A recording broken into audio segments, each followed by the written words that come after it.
अल्हम्दुलिल्लाहि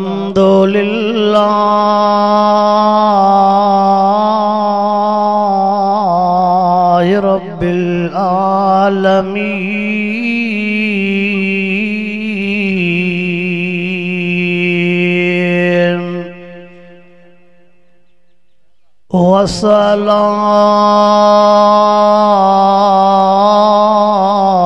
वस्सलातु वस्सलाम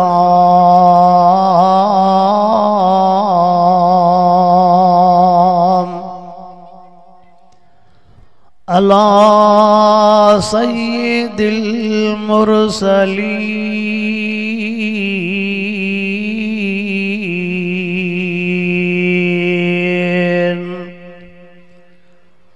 व अला आलिहि व अस्हाबिहि व अज़वाजिहि व औलादिहि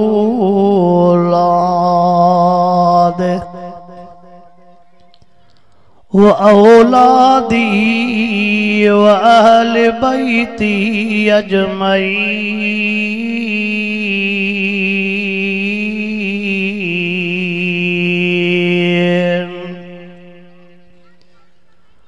अम्मा बादु फ़अऊज़ु बिल्लाहि मिनश शैतानिर रजीम।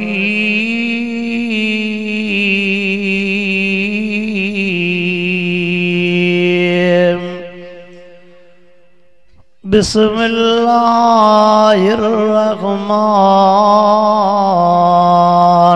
रहीम।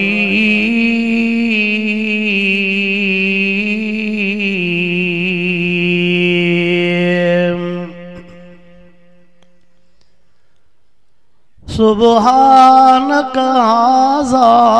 बुहतानुन अज़ीम।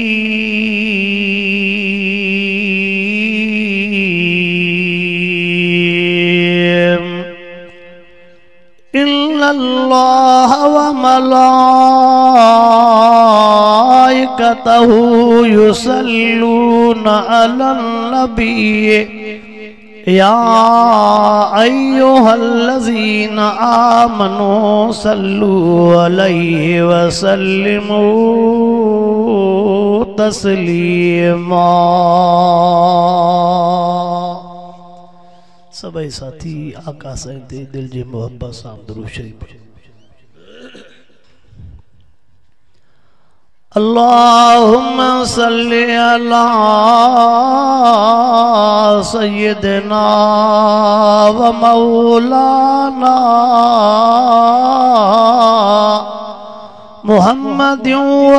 अला आलिहि व अस्हाबिहि व अज़वाजिहि व औलादिहि व औलादी व अहले बैती अजमईन।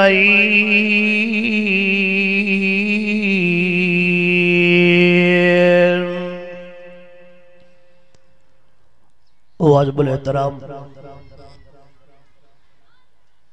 मुझा दोस्तों, बुजुर्गों भाइरों, रब करीम जा तव्हां सां गुनहगारन ऐबदारन बदकारन जे मथां अणगणिया एहसान ऐं मेहरबानियूं। जय करीम रब तव्हां असांखे इन इदारे जी तरफ़ खां थींदड़ हिन अज़ीम शान कॉन्फ्रेंस में घुराए करे क़ुरान पाक जो दीदार भी करायो आहे ऐं क़ुरान पाक जे ॻाल्हियुनि जे ॿुधण ऐं ॿुधाइण जी तौफ़ीक़ अता फ़रमाई आहे। अल्लाह साईं शल समूरनि इदारनि सां गॾोगॾु हिन इदारे खे भी आबाद फ़रमाए। असांजे भाउ मोहतरम कारी मुनीर अहमद साहब ऐं संदसि पूरी टीम खे अल्लाह साईं उन जी मेहनत खे शल क़बूल ऐं मंज़ूर फ़रमाए। जेके उस्ताद ॾींहुं राति मेहनत करे तालीम ॾेई रहिया आहिनि, अल्लाह साईं शल उन्हनि जी तालीम खे भी क़बूल ऐं मंज़ूर फ़रमाए। शाबान जो महीनो हली रहियो आ। शाबान जे महीने में सोने हुसैन सैन जी विलादत भी थी आ। शाबान जे महीने में 15 जी रात भी आहे जंहिंखे शबे बरात सॾियो वेंदो आ।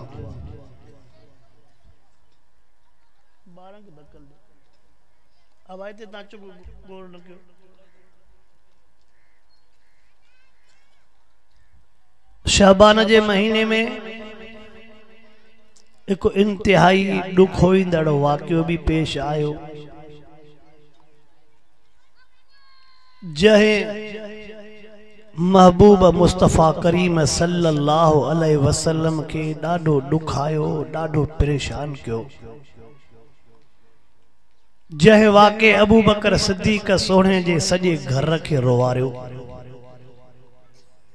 जंहिंजे करे मिठड़े अबू बकर सिद्दीक़ पंहिंजे घरों निकिरणो छॾे ॾिनो। उहो वाक़ियो हो अम्मी आयशा सिद्दीक़ा तय्यबा ताहिरा जे मथों मुनाफिकन ज़ालिमन दीन जे दुश्मन जे तरफ खां लगायल तोहमत।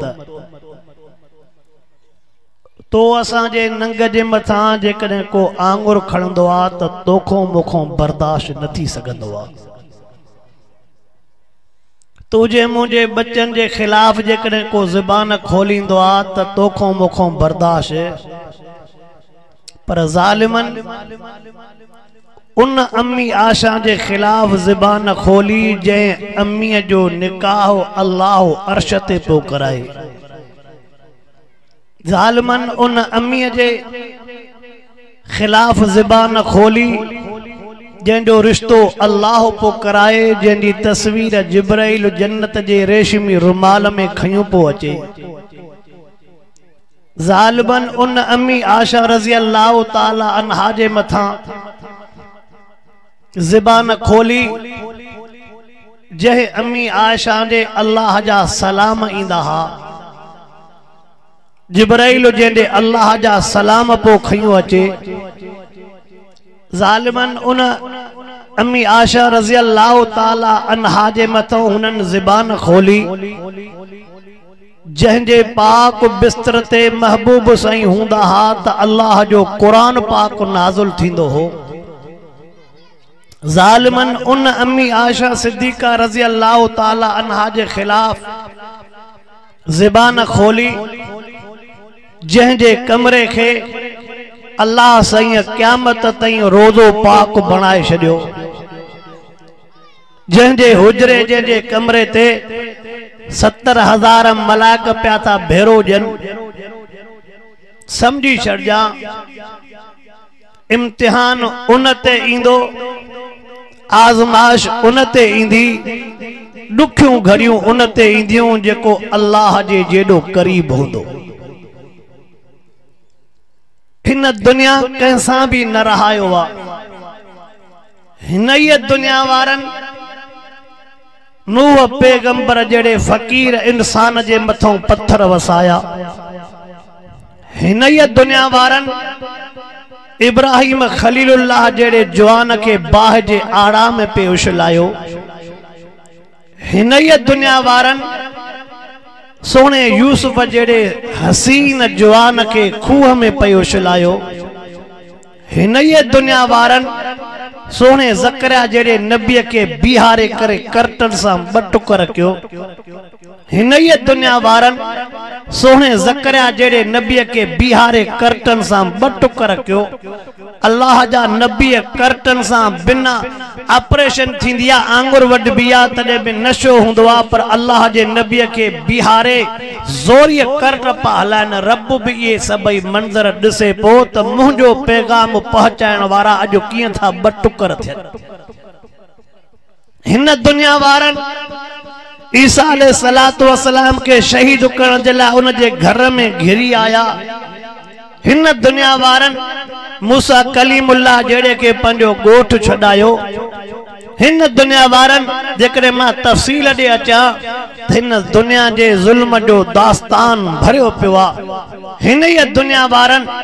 महबूब के रोईंदे मक्को छडायो हो हिन ये दुनिया वारन महबूब मुस्तफा करीम से जे मथों तलवारों तीर हलराया हा हिन ये दुनिया वारन महबूब से जा दंत मुबारक शहीद कराया हा हिन ये दुनिया वारन महबूब से के ओ हथ पैर मुबारक बधी करे महबूब के जेके ईजाव दुख दिना व्या ताइफ जे धरती ते महबूब घुमण जेड़ा नहा हिन ये दुनिया वारन पाक महबूब से जे एलाजन जे बावजूद काबतुल्लाह में बरकातु नफल नपा पढ़न जन हिन ये दुनिया वारन महबूब मुस्तफा करीम सल्लल्लाहु अलैहि वसल्लम जे मथा हर किस्म जा जुल्म हर किस्म जो तकलीफा महबूब के दिनियो उनन जालिमन अन्या मजो न पो अचे पर महबूब सही के पाण के भी न माफ कयो त महबूब जे घर वारन के भी माफ हो केड़ो इन दुनिया ते एतबार कजे इन दुनिया वारन महबूब सही के खादे में जहर दिनो हो इन दुनिया वारन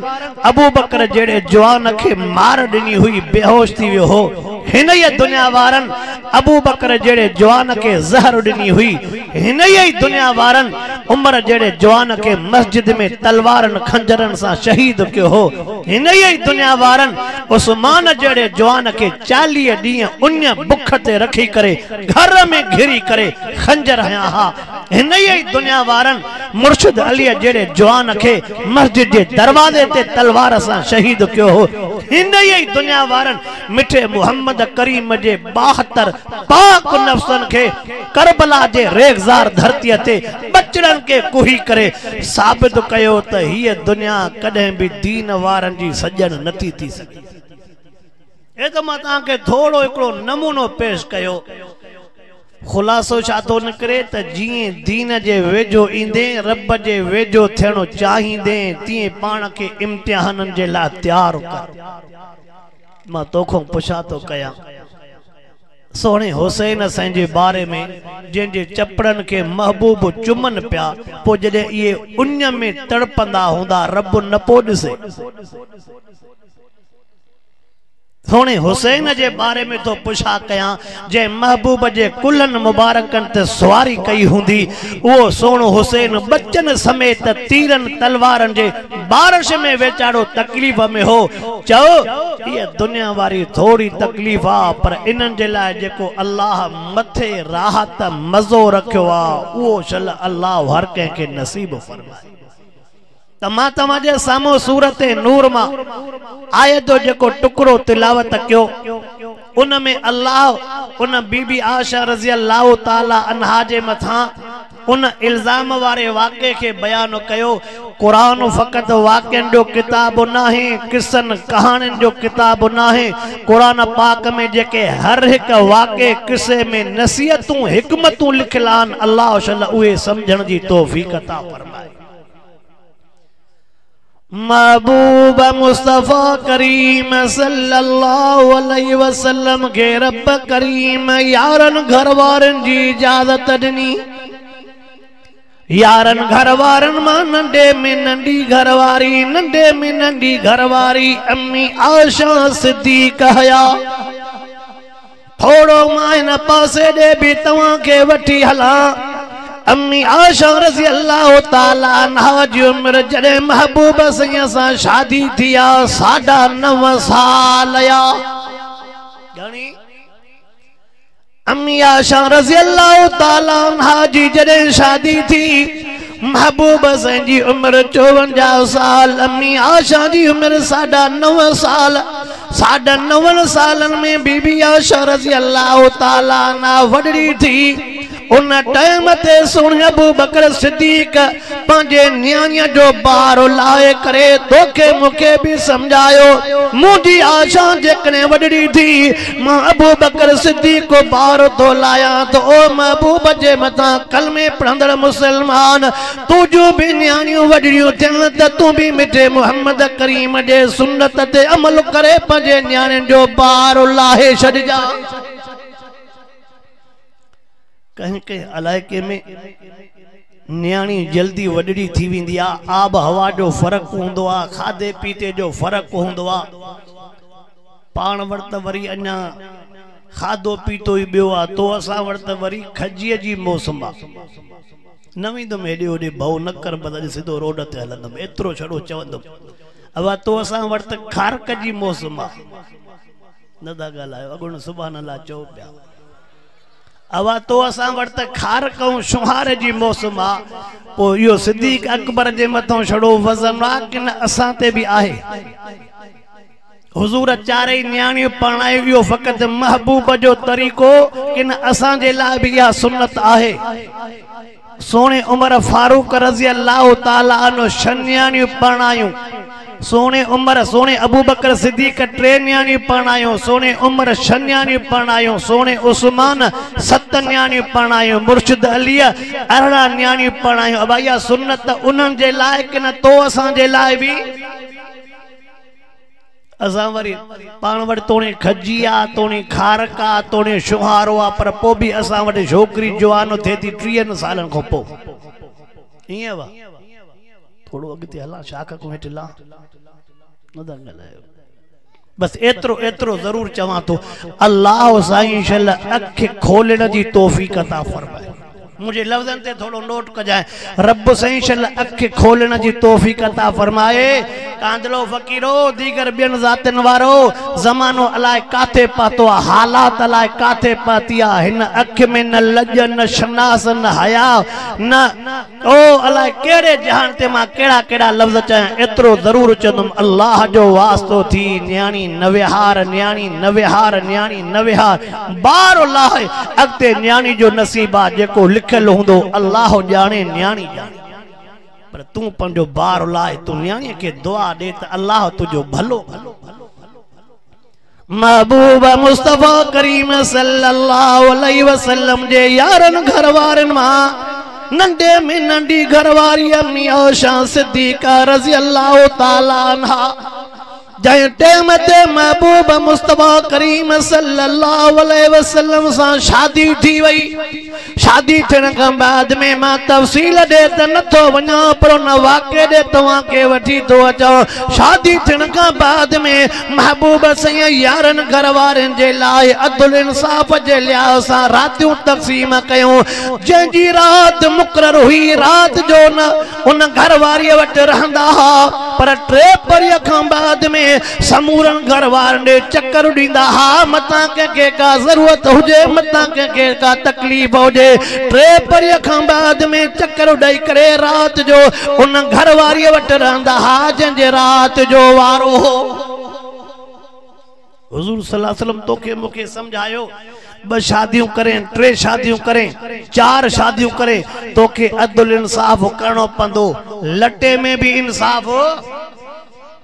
खाधे में भी इंसाफ़ करणो पवंदो, लटे में भी इंसाफ़ करणो पवंदो, रहाश में भी इंसाफ़ करणो पवंदो। अल्लाह अकबर, रब करीम शल तव्हां असांखे अदल इंसाफ़ करण जी तौफ़ीक़ अता फरमाए। असां वटि सूरत हाल बि हूंदी आहे। असां शादियुनि करण जा शौक़ीन हूंदा आहियूं, 2 कंदासीं, 3 कंदासीं, पर जीअं पोइ शादी कंदासीं त अॻिली माईअ जो खातो ई ख़तमु थी वेंदो आहे। हो जी न सफ़ा कुराड़ी थी वेंदी आहे त पोइ हे फिंगर न लॻंदा, थोरो लहंदो में सही नाराज़ बि न थी जाए। आवाजी कुराड़ी जा फिंगर न लॻंदा त मन हाणे इहा कंहिं कम जी न आहे। असां वटि ॿी शादी कई त अॻिलीअ जो नाम निशान हुई। हा पोइ जेकॾहिं अॻिलीअ जो नाम निशान ख़तमु न आहे त पोइ तोखे रमज़ान में मां असांजा 1 फ़र्ज़ जो 70 न, पर तोखे 140 फ़र्ज़ जो सवाबु मिलंदो। आहिनि लफ़्ज़ ॾुखिया थोड़ा आहे भेड़ा, सीउ आहे, पोइ इन करे तॾहिं थो चवां थोड़ा गरम हुजनि त कुझु हवा थधी मिड़े असर घटि कंदी।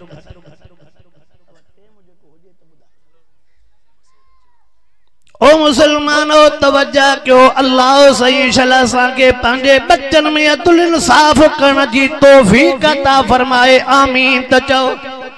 महबूब मुस्तफा करीम सल्लल्लाहु अलैहि वसल्लम हीअं भी तोखे मूंखे करणो समझायो महबूब सही जे टाइम ते बार सफर ते निकरंदा हा जेकॾहिं कंहिं घरवारीअ खे पाण सां गॾु वठी वञण जो इरादो कंदा हा त मिठड़ो मुहम्मद करीम घरवारनि में कुणो विझंदो हो छा विझंदो अब कुणो विधो त ॻाल्हि जंहिंजो पर पाण वटि वॾीअ जो कुणो निकिरंदो ई न वॾीअ जे कुणे में धिका हूंदई थाबा हूंदई लांड हूंदई कच्ची जगह हूंदी हिक ॿिए ॾे ॾिसो त मां नथो सम्झां हा वाह मां रग ते हथ रखी करे वाइदो कंदो आहियां गारियूं बि खाईंदो आहियां पर रग ते हथ रखी करे वाइदो कबो असां वटि वॾीअ जे लाइ धिका थाबा गाहो ॾाटरो कुतर हा वाह गाहो ॾाटरो कुतर वञे लांढो मना में रहे नंढीअ जे लाइ का क़िस्मत ई जुदाया पक्की जगह भी नंढीअ खे उम्रनि वारी टिकेट भी अला ॻाल्हायूं न था सुभाणे अल्लाह त सभा छॾे वियो मिड़ई मजबूरीअ को चओ भला सुभाणे अल्लाह छा सुभाणे न बि चओ पर दिलि सां ॻाल्हि त ॿुधो खणी असां वटि नंढीअ जे लाइ सुभाणे अल्लाह पक्की जगह भी हूंदई हज उम्रे जी टिकेट जेकॾहिं थींदई त बि नंढीअ ॾे वेंदई पक्की जाइ ऐं माल भलो सभु नसीब नंढीअ जा वाह माई तो मथों ई चबो को क़िस्मत जी देवी तुंहिंजे मथों राज़ी आ पर बुध मुसलमान अॻिते हल त ख़बर पवई क़िस्मत जी ख़बर त क़बर में पवंदई न जेका तूं नाइंसाफ़ी कई हुई हा वाह ओ मुसलमान अल्लाह जे हबीब जो फरमानो बुधायो तो वना महबूब मुस्तफा करीम सही फरमायो जेको पंहिंजे घर वारनि में अदल इंसाफ न कंदो क़यामत वारे ॾियारे उथंदो तो उनखे अधरंगे जी बीमारी हूंदी अधु पासो न हुंदो घरवारी कब्र न छॾाईंदई घरवारी आखिरत न छॾाईंदई अल्लाह अकबर रब करीम सल तव्हां असांखे अदल इंसाफ करण जी तौफीक अता फरमाए आमीन त चओ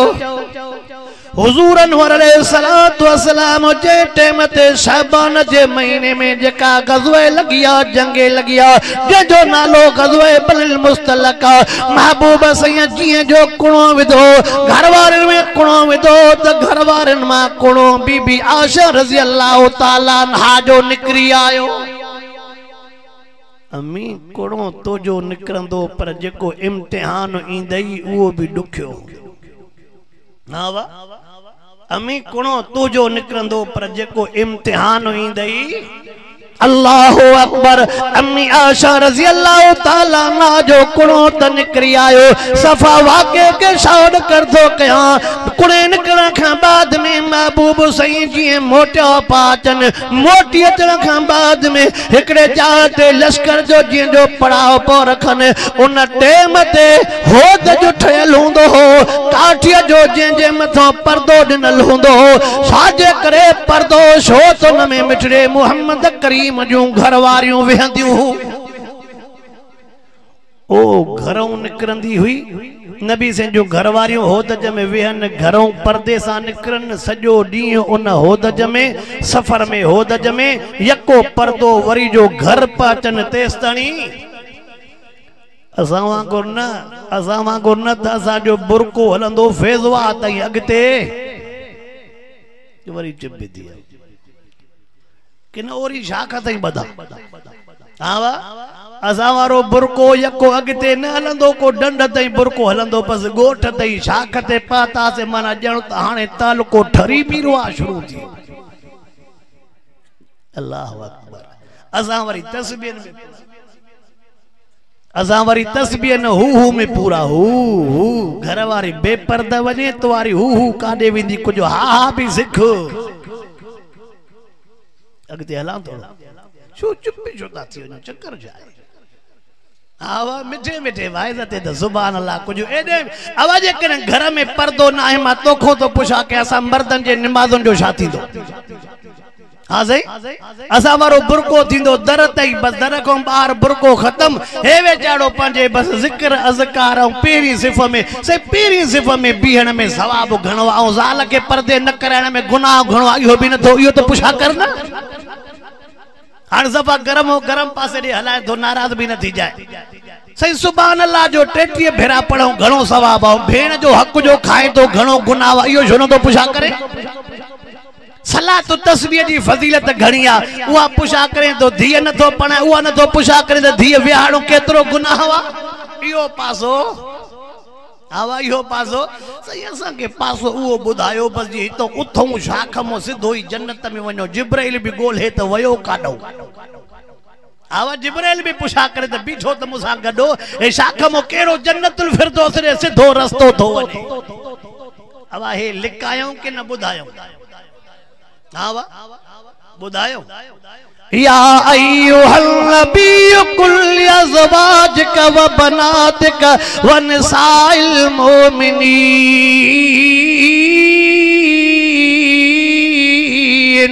युदनीना अलैहिन्ना मिन जलाबीबिहिन्ना ज़ालिका अदना अन युरफ़ना फला युज़ीना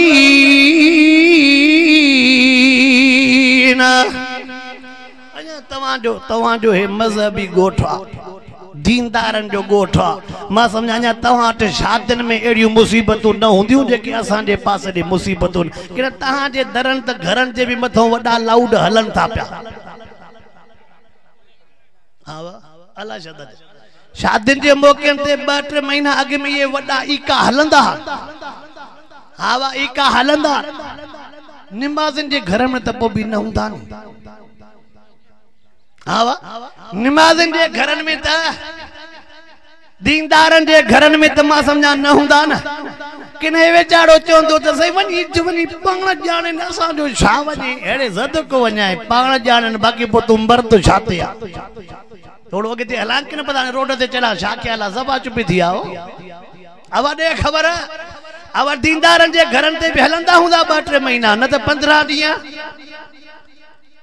अल्लाह अकबर हाय हाय काडे वणो केखे चऊं केंजे आडो रड़ियो क्यों हाने त वाणा भी चवंदा असां के कलमो छो ता पढ़ायो पेरो पाण त कलमे ते अमल क्यों भील बागड़ी भी चे तो असां के चो था कलमो पढ़ो असां त कलमो पढ़ो पर तहां कलमे वारन जा कम त ॾिसो न हां वा तहां कलमे वारन जा कम त ॾिसो तहां काथे पहुताओ मना चेबो शादी थे त पो असां उहे 10 ॾींहं मुसलमानी वारा कम छॾे जाओ हां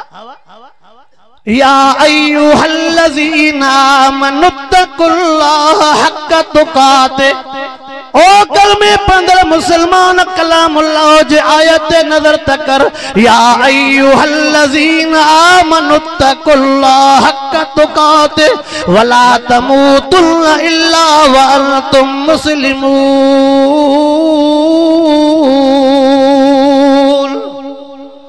यो केंजे लाए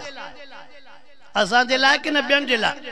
अज वायदो करते इंशाअल्लाह शादिन में दौलत मां बंद कबा हाने इंशाअल्लाह करूं मथो रमजान आ पो भी सच्ची इंशाअल्लाह थींदी जो तो घबराए हाने तो मथो रमजान आ अब हाने उहे त मथो रमजान आ बाकी समझ में गया नथी अचे असां भी त जलसन जे करे रोडन ते घुमऊं फिरऊं था न इहो न पो समझ में अचे त भला इहा दीनदारन जी जंज थी वने नेक नमाज़न जी जंज थी वने पेरी सिफ़ में बीहण वारन जी जंज थी वने 150 मणे तस्बीह वारे जी जंज थी वने कि अञा बे के जी जंज मां वाइदन ते घुमा फिरा तो न मां वाइदन ते वयुम कहीं जाए ते विहावन में वय में बुदो बुदो मां निकाह पढ़ाए बीचो में तो मस्जिद में फायरिंग शुरू थी वई थामे मस्जिद में फायरिंग शुरू थी वई आजान पई अचे फायरिंग पई हले नमाज पई हले तो फायरिंग पई हले मां खुतबो शुरू कियो तदे भी फायरिंग तो मां चुम अज आयो भी मां संजा पोयो दफो आहे सब वडेरा सडेरा ने जेके मस्जिद में ख्याल न था कन अज जेकरे इतरे इन जी छड़ो मानी खाधी वणा त पो रब मुखों भी पुछा कंदो चबो गरीबन जे ला हक सच्चो आहे बाकी वडेरन जे ला हक सच्चो पो मां भी जेका तकीर में ज़बान जी फायरिंग कई मान पो खणी बीहर घुराईंदा न मां भी समझा तो पर यार हे न्यापो दीबो तो हे न्यापो चो इंशाअल्लाह दोहल बंद कंदा से पर थाल जी मोकल दिनी वणा छो त तहां के भी रहणो आ घर में आवा आवा दोहल बंद पर थाल जी मोकल छो त छोकरी बाकरी जो गड थंदी हर भर पाण भी काडे विंदा से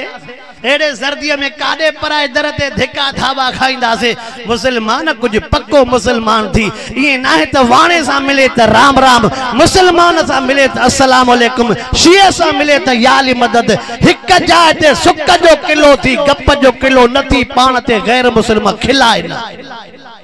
आ गाल सिधी थी त तोखे दक्षिण जी हवा उत्तर खई वने, उत्तर वारी हवा दक्षिण खई वने। तो गैर मुसलमान सां भी तो उन जे कमन में शरीक आ। वरी शैतान ओ शादी कमी थे तो वरी शैतान वारा सब कम असा जे घरन में हुजन। पो वरी जलसन ते त चऊं पर मौलवी जेके गालाइन था न ता चंदो आ सभा न ता गालायो। जलसन में त चऊं दिल चवंदी आ, पर जेके मौलवी छा था कने, मौलवी तो के चवन त जुमिर भी हलई जायज आ, दानिश भी हलई जायज आ, सेरा भी हलनी जायज आ। तू छड़ो चओ, तू छड़ो हिया चओ अल्लाह सही तू माफ कजाए, अल्लाह सही तू माफ कजाए। हां रमजान में तहज्जुद मुथी करे बस छड़ो तो रड़ियों वेठो कजाए, सब माफ थी। जेके हक खादई बना जोरई खाता मटाई पत्थर पटई ये सबई माफ थी। भेण जा हक खाई वे सबई माफ थी। बस छड़ो तू उम्र में 10 दी एतकाफ में रहो, सब तो के वबियो वल मुंड वरी सवाल को नौ शुरू कजाए। पर न यार हिन हिन जो हक बुधाए अल्लाह चैन जुबान अल्लाह चाहिए, बाकी अल्लाह अल्लाह आखिर दुरूद शरीफ पढ़।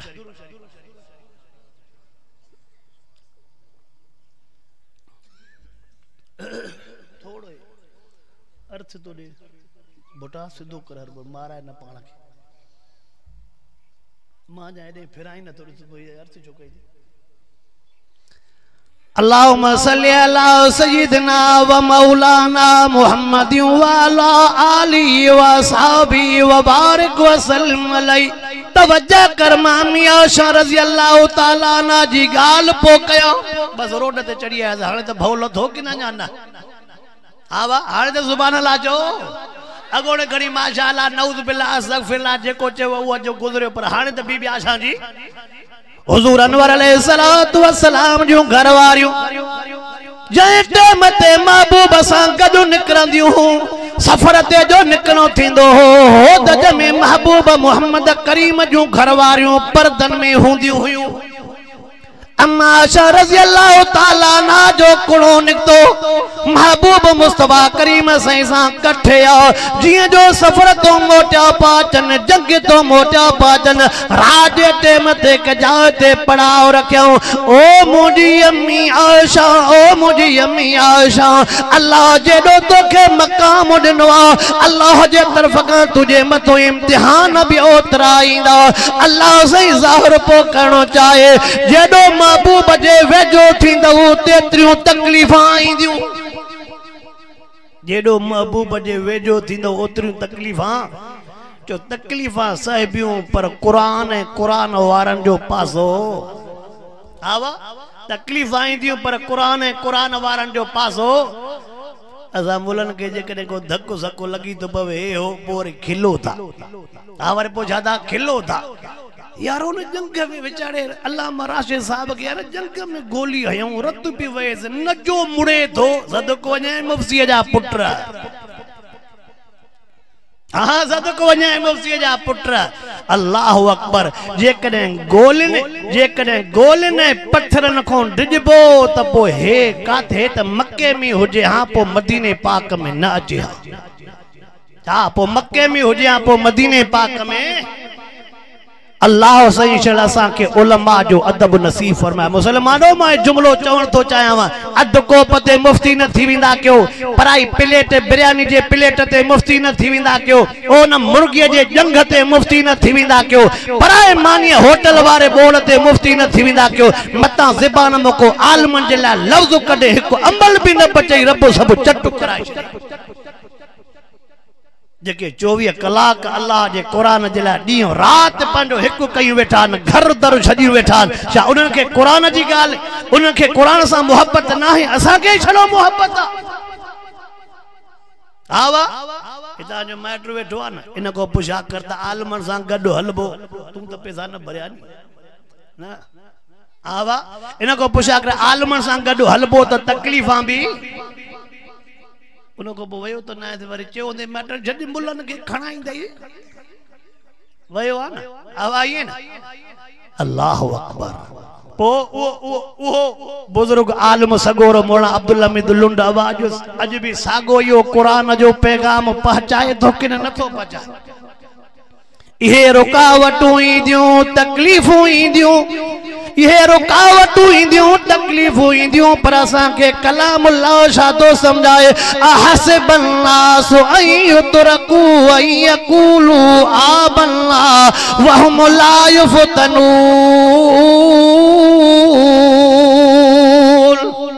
दुख कलमे वारन जो थींदो हे जुमलो समूरन के चयूं तो वञा केड़े भी पार्टी से तवा ताल्लुक रखण वारा केड़े भी सियासी पार्टी से तवा जो ताल्लुक अल्लाह जो वास्तो तव कुरान है कुरान वारन जो अदब कंदा क्यों क्या अल्लाह जो वास्तो तव कुरान है कुरान वारन जो अदब हां जो मता को पुछा रमजान शरीफ अचे तो तवा तरावी कुरान वारा पढ़ाईंदा बिया पढ़ाईंदा अब केर पढ़ाईंदा हाने जो के पुट जी रमजान को बाद में शादी करे तो निकाह कुरान वारा या ब्या अब निकाह कुरान वारा या ब्या पोड़ो सोड़ो को फोत थियो ने तड़ो कुरान वारा या ब्या जनाजो कुरान वारा या ब्या तो गारियों तो दे दने असा भी हथ न विजंदा से भले पंजे पी के पाण तड़ो कराए जावा वो भले पंजे जो पाण निकाह पढ़ाए ना उते जे कदे असा थोड़ो पोता सही यो कुरान वारन जे मथो लाज़मान यो तो ता ते फर्ज आ ता ते गारी फर्जो न सा बका सा बाकी मुर्दा वेता वेंजारी दावत ओ मुसलमानो अल्लाह जो वास्तो तव आलमल बुजुर्गन जे लाए पंजे ज़बान गलत इस्तेमाल न कयो मां तहिया तो चवा रब जे जात जो कसम असा जो महबूब कायद अल्लामा राशिद मामू सुमरो साहब दामत बरकात मुलाल इन उम्र में अल्लाह सैया जेको हुनखे मकाम नसीब कयो इन उम्र में जवानी वारी 27-28 साल 28 सालन वारी उम्र जेका जवानी वारी आ जेका ऐशन इशरतन वारी आ पर डी रात मुसलसल ओजागा करे तोखे मुके समझाए तो नेट एक डी थींदो जदे हिन जी हुकूमत ईंदी जो इंशाअल्लाह ईंदी हुजूर अनवर अलैहिस्सलातु वस्सलाम पढ़ा रखरायो उन टाइम ते बीबी आशा रज़ी अल्लाह ताला ना पंजे ज़हन में गाल विहारी केड़ी गाल विहारी जे असा के रस्ते में सफर करणो अगे ये सहूलतूं को न हो जे के हाने रस्तन में सहूलतूं पंप ठया पिया पेट्रोल पंपन होटलन कज़ा हाजत जे लिहाज अगे तकलीफा हुई हुजूर अनवर अलैहिस्सलातु वस्सलाम जी घरवारी अम्मी आशा रज़ी अल्लाह ताला ना उन टाइम ते चवे थी मां पंजे कज़ा हाजत का बाद में सागी जाए ते अचा पर इम्तिहान हो अल्लाह अकबर रब करीम तोके मुके ही गाल भी समझाए पो महबूब मौजूदा हो त में कपड़े जे अंदरों बीबी आशा कोने मिठे मोहम्मद करीम के खबर ना है को मसलो तो समझाण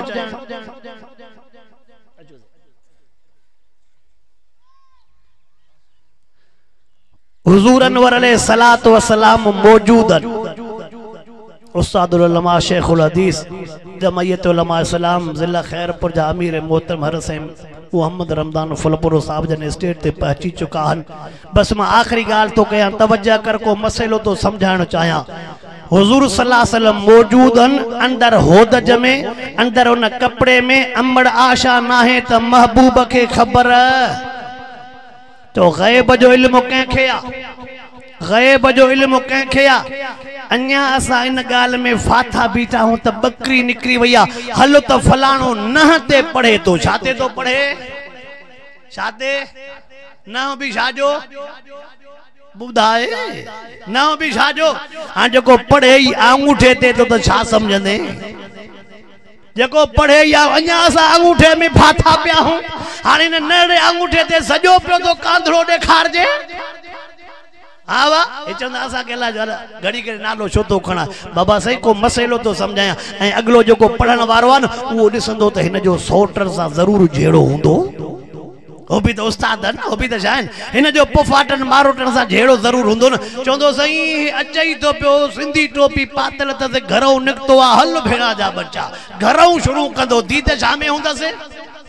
दीदा हूंदा से ना में निकतो थी घरों हाने रुमाल बधाई तो बुट हणाई तो बकरी खणाई तो हे चवंदो से बिल्कुल हकीकत आ हाने हो त पांजे तजुर्बे ते गाल कंदो हाने हुन पांजा पैसा खादा बकरी अलाए कहे पर हमरा आगे त मालू ए इंदो बाबा मां पढ़ाई करे आया बकरी तो अड़े केड़े पढ़ाई कई उनके ना ते खबर पया पो ना ते पंजी किस्मत न दसिया वते पो धिका थाबा खाइंदो ना ते पंजी किस्मत दसिया त मां धिका थाबा छो तो खावा अन्या असा धारन में फाथा बीठा हूं शामे गालाई न दा अन्या असा धारन में फाथा बीठा हूं धारो त विझ धारे वारे को पुछा कर तू दर पदर छोवा पांजो धारो छो न तो विझे अल्लाह जो वास्तो तव कुरान तो चवे ला यालमुल गैब इल्लल्लाह रब को सवा के गुज जी खबर चो न वारन जे कदबी चा बाबा धारन वारन जे कदबी चा बाबा धारन वारन जे ये जेके फुटपाथ ते बीठा पड़न ता जैसे तोतो भी बुधाए तो हल भेणा जा बजाई अलाए कदे असांजी तोतन मो जिंद छुटंदी 30 सिपारा बीठो अञा हे तोतन ते तो हले पियो तो इंशाअल्लाह अकीदो तौहीद जो रखो रमजान शरीफ को अगे में जंजा हक हुंदा वापस कंदा से चो जंजा हक हुंदा वापस कंदा से वरी मथे साल रमजान अचे न करे कमाण जी सीजन थी खीर में अञा पानी थोड़ो वधा जाए वरी अलाए मथियों साल कदे छो त महंगाई थी छा थी महंगाई थी कुछ कम खे पट जाए चा बाबा कम खे पट जाए हाने दिसे फल फ्रूट कच्चा हुंदा पर एड़ियूं सुयूं एड़ा रंग कढिया तो जण त सिधो ही कोटिया मो खणी करे हे ते बंगले पाता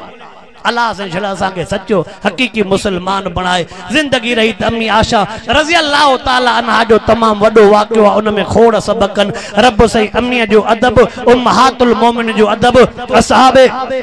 मोहम्मद जो अदब अहले बैत मोहम्मद जो अदब नसीब फरमाए व आखिर दावाना अल्हम्दुलिल्लाह रब्बिल आलमीन।